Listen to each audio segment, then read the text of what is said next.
Good morning बच्चों आज मैं आपको हिंदी व्याकरण से पाठ 1 भाषा, लिपि और व्याकरण पढ़ाऊंगी। तो चलिए सबसे पहले हम भाषा के बारे में जान लेते हैं। भाषा क्या है? भाषा वह माध्यम है जिसके द्वारा हम अपने मन के भावों और विचारों का आदान प्रदान करते हैं, उसे भाषा कहते हैं। भाषा क्या है?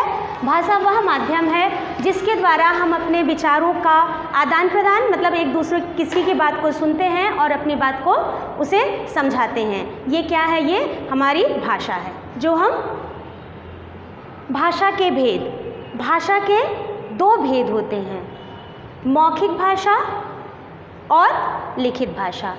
तो सबसे पहले मौखिक भाषा के बारे में जानते हैं। मौखिक भाषा किसे कहते हैं? जब हम मुख से बोलकर और कानों से सुनकर अपने भावों और विचारों का आदान प्रदान करते हैं तो उसे मौखिक भाषा कहते हैं। मौखिक भाषा क्या है? मौखिक भाषा जो हम मुंह से बोलते हैं उसे मौखिक भाषा कहते हैं। जैसे भाषण, दूरभाष, वार्तालाप आदि। ये क्या है? ये मौखिक भाषा के उदाहरण हैं। लिखित भाषा किसे कहते हैं? जब हम अपने मन के भावों और विचारों को लिखकर अथवा पढ़कर प्रकट करते हैं, उसे लिखित भाषा कहते हैं। लिखित भाषा क्या होता है? मौखिक भाषा हम बोलकर और सुनकर प्रकट करते हैं। लिखित भाषा में लिखकर और जब हम पढ़कर बात को समझते अथवा समझाते हैं तो उसे हम लिखित भाषा कहते हैं। उदाहरण समाचार पत्र, पत्रिका, पुस्तक आदि। बच्चों अब हम लोग भारत में मान्यता प्राप्त भाषाओं के बारे में जानेंगे। तो सबसे पहले हिंदी के बारे में जानते हैं। हिंदी को सन 1949 में राजभाषा का दर्जा प्राप्त हुआ। 14 सितंबर को इसको राजभाषा का दर्जा प्राप्त हुआ था और प्रत्येक 14 सितंबर को हम किस दिवस के रूप में मनाते हैं? हिंदी दिवस के रूप में मनाते हैं। अन्य भाषाएं भी हैं जिन्हें भारतीय संविधान में मान्यता प्राप्त है। तो भारतीय संविधान में कुल कितनी भाषाओं को मान्यता प्राप्त है? कुल 22 भाषाओं को मान्यता प्राप्त है। एक बार हम उन भाषाओं को यहाँ पर देख लेते हैं किन किन भाषाओं को मान्यता प्राप्त है।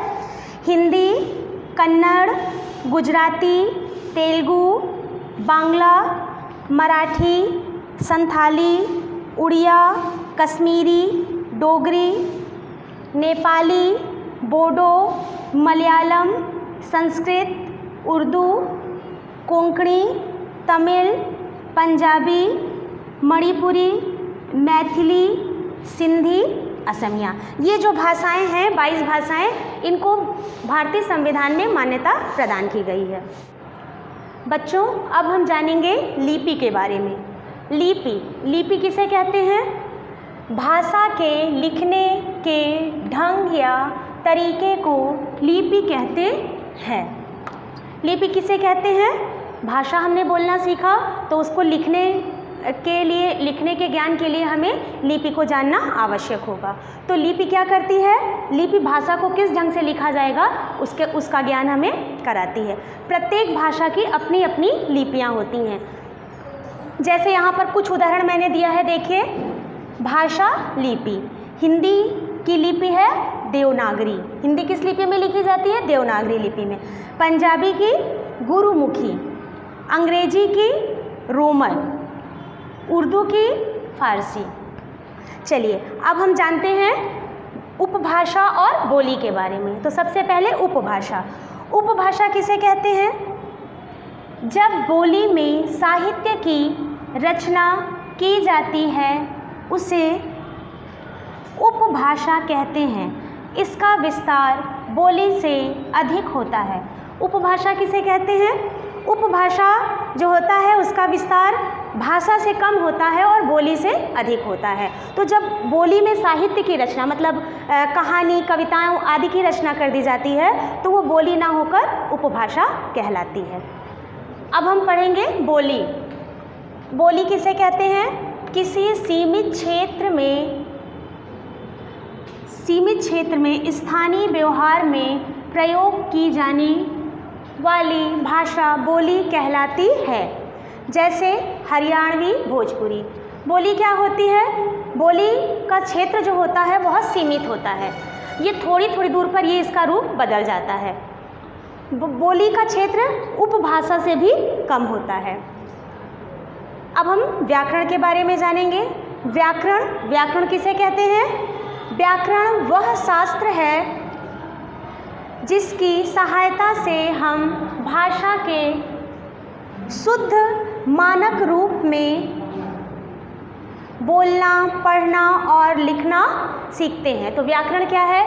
व्याकरण वह माध्यम है जो हमें भाषा के शुद्ध रूप से बोलना, शुद्ध रूप से पढ़ना और शुद्ध रूप से लिखना सिखाता है, उसे ही हम व्याकरण कहते हैं। व्याकरण के 4 भेद बताए गए हैं: वर्ण व्यवस्था, शब्द व्यवस्था, पद व्यवस्था और वाक्य व्यवस्था। तो व्याकरण के कितने भेद हैं? 4। अब हम अंत में जानेंगे मानक भाषा किसे कहते हैं। अभी आपने यहाँ पढ़ा ना मानक रूप, तो हम मानक भाषा के बारे में भी जान लेते हैं। मानक भाषा किसे कहते हैं? भाषाविदों ने भाषा को एक रूपता प्रदान करने के लिए मानक भाषा का निर्माण किया।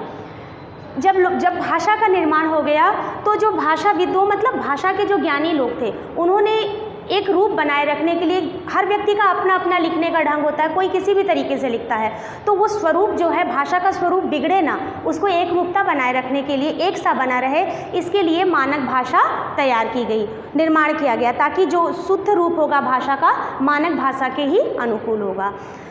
बच्चों, ये हमारा पाठ यहाँ पर पूर्ण हुआ, जिसके अंतर्गत भाषा, लिपि और व्याकरण के बारे में हमने जाना। धन्यवाद बच्चों।